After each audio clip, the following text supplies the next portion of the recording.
গণেশায় নমঃ, ওম গণেশায় নমঃ, ওম গণেশায় নমঃ, ওম বিষ্ণু, ওম বিষ্ণু, বিষ্ণু প্রভুর চরণ কৃষ্ণ সত্যি বিনায় শিবায় নমঃ, শিবায় নমঃ, ওম নম শিবায়,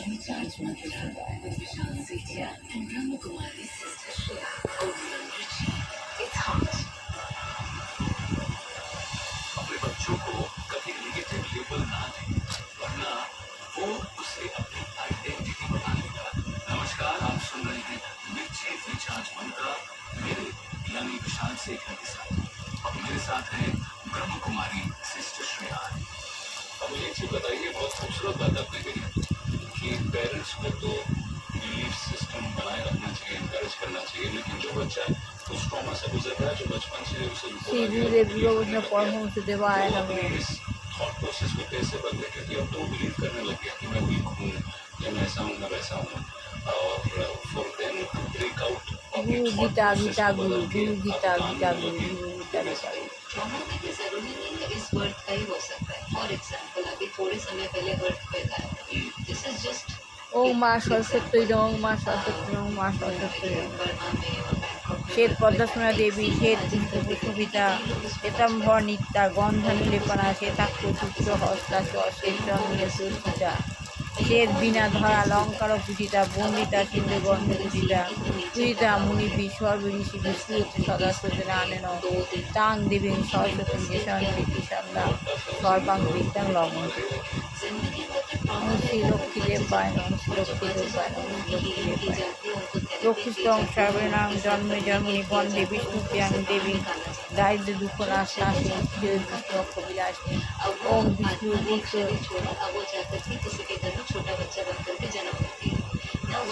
भाज्यासी पद्मे पद्मलय सुरे सर्वत पाहिबां देवी महालक्ष्मी नमः। ओम साई बाबाय नमः, साई बाबाय नमः, साई बाबाय नमः।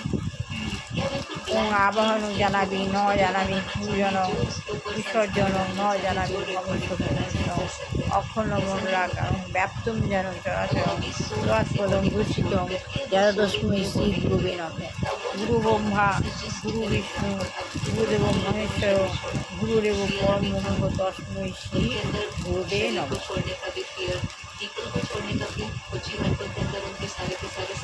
ओम आवाहन जानामि न जानामि पूजन विसर्जन न जानामि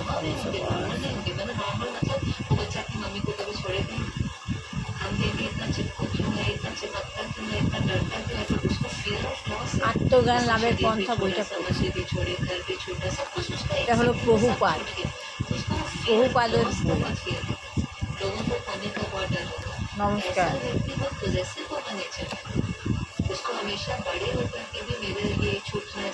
তাহলে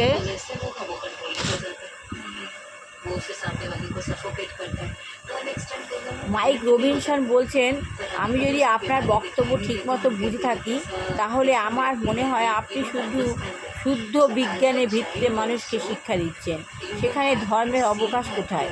শ্রী প্রভুপাদ বলছেন ধর্ম হলো বিজ্ঞান। মানুষ ভ্রান্তিবশত ধর্মকে একটা বিশ্বাস বলে মনে করছে। আমি বিশ্বাস করি এটা আমার ধর্ম। অভিধানে ধর্ম কথাটা খুঁজে বের করো।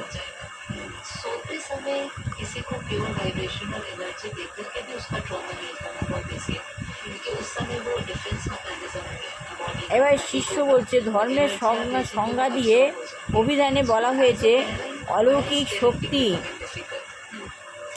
অথবা পরিচালনাকে স্বীকার করা, বিশেষ করে এক সবিশেষ ভগবানের বশ্যতা স্বীকার করা এবং মানুষের সেই মনোভাব। শ্রী প্রভুপাদ বলছেন হ্যাঁ, ধর্ম মানে হচ্ছে পরম নিয়ন্তার ও নির্দেশ পালন করা। ধর্ম মানে হচ্ছে পরম নিয়ন্তার নির্দেশ পালন করা। তাহলে আপনি খ্রিস্টান হতে পারেন বা আমি হিন্দু হতে পারি, কিন্তু তাতে কিছু যায় আসে না। আমাদের দুজনেকেই স্বীকার করতে হবে যে একজন পরম নিয়ন্তা রয়েছেন, সেটি হচ্ছে ধর্ম। একটা পরম নিয়ন্তা রয়েছে, সেটা হচ্ছে ধর্ম। এটা আমাদের দুজনকেই স্বীকার করতে হবে। এমন নয় যে আমি বিশ্বাস করি পশুর আত্মা নেই। আমি এমন নয় যে আমি বিশ্বাস করি যে পশুর আত্মা নেই। পশুর আত্মা রয়েছে, মানুষের যেমন রয়েছে পশুর আত্মা রয়েছে, সেটি হচ্ছে ধর্ম। এমন নয় যে अपने को डील বিজ্ঞানসম্মত উক্তি, এমন নয় যে এটা বিজ্ঞানসম্মত উক্তি। ধর্ম মানে পরম নিয়ন্তা সম্বন্ধে বিজ্ঞানসম্মত জ্ঞান। ধর্ম মানে হচ্ছে পরম নিয়ন্তা সম্বন্ধে বিজ্ঞানসম্মত জ্ঞান, পরমেশ্বরকে জানা এবং তার নির্দেশ পালন করা, সেটি হচ্ছে ধর্ম। পরমেশ্বরকে জানা আর তার নির্দেশ পালন করা, সেটি হচ্ছে ধর্ম। রাষ্ট্রের সৎ নাগরিক হচ্ছেন তিনি। তিনি হলেন সৎ নাগরিক, যিনি সরকারকে জানেন এবং সরকারের আইন মেনে চলেন। আর অসৎ নাগরিক হচ্ছেন তিনি, যিনি সরকারকে মানেন না।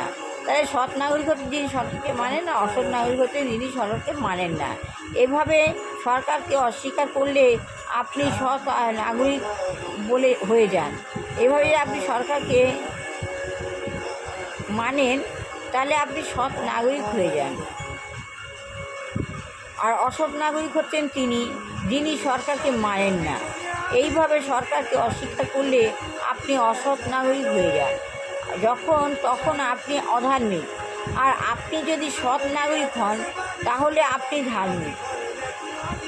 মাইক রবিনসন বলছে, জীবনের উদ্দেশ্য সম্বন্ধে আপনার কি বিশ্বাস? আমরা কেন বেঁচে আছি? বহুপাল বলছে, জীবনের উদ্দেশ্য হচ্ছে আনন্দ উপভোগ করা। কিন্তু এখন সকলে জীবনের এক অবাস্তব স্তরে রয়েছে। এবং তাই আনন্দ উপভোগের পরিবর্তে তারা দুঃখে ভোগ করছে। তাই সব মানুষ এখন অবাস্তব রয়েছে, কিন্তু তারা আনন্দ উপভোগে, যারা অবাস্তবে রয়েছে তারা আনন্দ উপভোগের পরিবর্তে তারা দুঃখ ভোগ করছে। যারা অবাস্তবে রয়েছে তারা আনন্দ উপভোগের পরিবর্তে দুঃখ ভোগ করছে। সর্বত্র আমরা দেখতে পাই জীবন সংগ্রাম। আমরা সবসময় জীবন সংগ্রামটাই দেখতে পাচ্ছি। সকলেই সংগ্রামে রত, কিন্তু পরিণামে কি আনন্দ তারা উপভোগ করে? তারা শুধু দুঃখ ভোগ করতে করতে মরে যায়। তাই জীবনের উদ্দেশ্য যদিও আনন্দ উপভোগ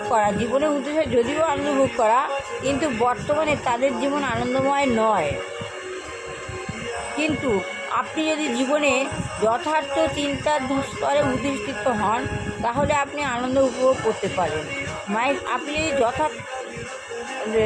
যথার্থ চিন্তার স্তরে অধিষ্ঠিত হন, তাহলে আপনি আনন্দ উপভোগ করবেন। মাইক রবিনসন হচ্ছে, আপনি কি দয়া করে আমাকে বলবেন পারমার্থিক জীবনের স্তরগুলি কী কী?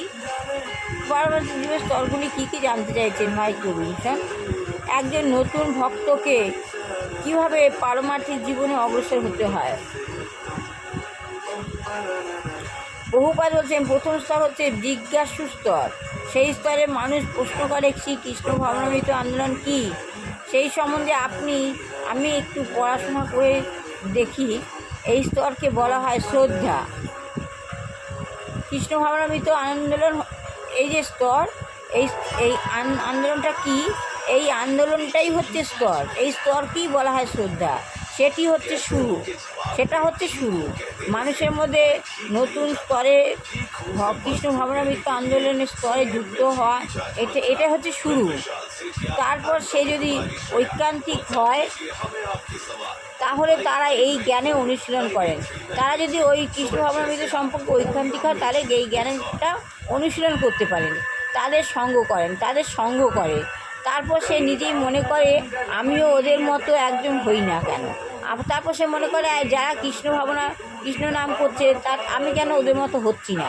তারপর সে যখন তাদেরও মতো হয়, তারপর সে যখন যারা কৃষ্ণ কীর্তন করেন তাদের মতন সেও কীর্তন করছে, যখন তাদের মতো হচ্ছে, তখন তার তার কোনো অনর্থ আর থাকছে না। সব অনর্থন দূর হয়ে যাচ্ছে, অভাব থাকছে না কিছু। তখন বিশ্বাস সুদৃঢ় হয় এবং তখন কৃষ্ণ ভাবনামৃতে প্রকৃত স্বাদ পাওয়া যায়। যখন দেখছে যে আমার কৃষ্ণ ভাবনামৃত কৃষ্ণ কীর্তন করে আমার সমস্ত অবলম্বন দূর হয়ে যাচ্ছে, তখন তার সুদৃঢ় বিশ্বাস হচ্ছে এবং কৃষ্ণ ভাবনামৃত প্রকৃত স্বাদটাও সে পাচ্ছে। এই সমস্ত ভক্তরা সিনেমা দেখতে যায় না কেন? এরা মাছ মাংস খায় না কেন? কেননা তাদের রুচির পরিবর্তন হয়ে যায়, রুচিটাই পরিবর্তন হয়ে যায়। শ্রদ্ধা ভক্তিটা পাল্টে যায়। প্রথমে শ্রদ্ধা, তারপর সাধুসঙ্গ, তারপর অনর্থ নিবৃত্তি। প্রথমে শ্রদ্ধা